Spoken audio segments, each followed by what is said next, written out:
Welcome to my kitchen. I'm Stacy, content creator of Sugar Face Bakes. If you've already subscribed to this channel, welcome back. If you're new, welcome in. Today is the most requested recipe yet, almond flour biscuits. So we'll talk almond flour really quickly. It can get confused with almond meal. Almond flour is finely ground almonds that have been sifted after the process where they blanch it, they remove the skins, they grind it down, they sift, and it becomes a flour. Almond meal is where they keep the skins intact and then they grind, so it becomes more of a coarse flour. This one is very fine and you can totally tell the difference once you place it into your bowl and you kind of get the feel for it as well. So almonds, again, if you look on the back of your label, it counts for 15% of your daily intake based on a 2,000 calorie diet just from vitamin E. Vitamin E it's a group of fat soluble compounds that acts as antioxidants for your body. So it's helping prevent damage from the free radicals that help increase the aging process, and that's not what we want. So we do our bodies good by using the almond flour. This is a really simple recipe. It's 2, 2, 2, a dash, and 1/3. 2 cups of almond flour, 2 eggs, 2 teaspoons of baking powder, a 1/3 cup of melted butter, and your dash is going to come from salt, and then any herbs that you want to add into your mixture. That's what I love about this, is that you can create any flavors that you want. If you love rosemary, go for the rosemary. If you love any type of other herb, go for it. Even pepper is great in here. So we're starting off with, again, 2 cups of the almond flour.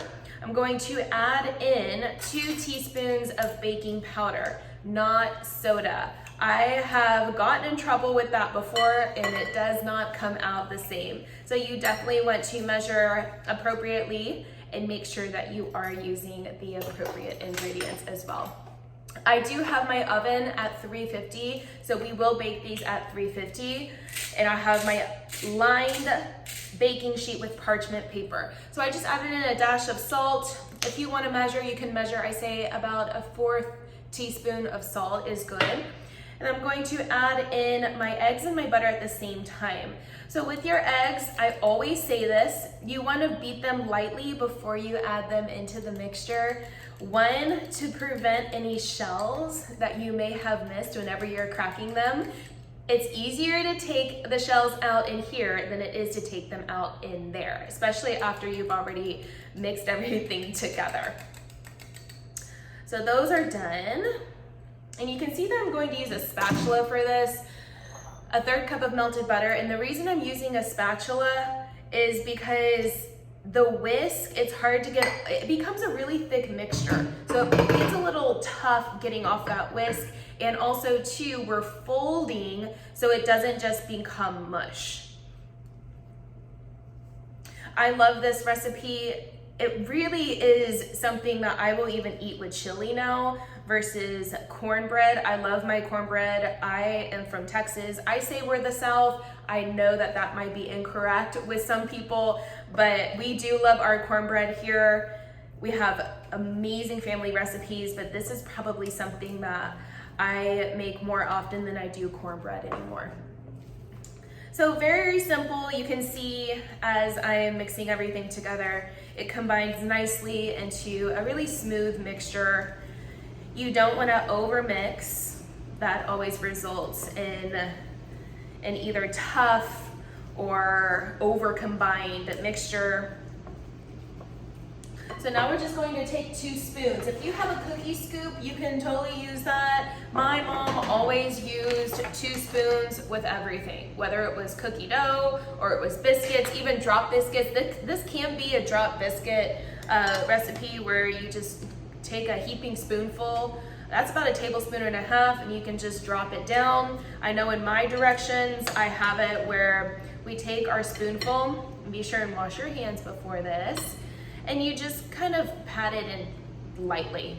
You don't want to overdo it because then it'll get on your hands. Again, it is a very sticky mixture. So this would kind of be your decision on what you want to do. I kind of like the drop, just dropping them right onto the baking sheet because then they look a little rustic too.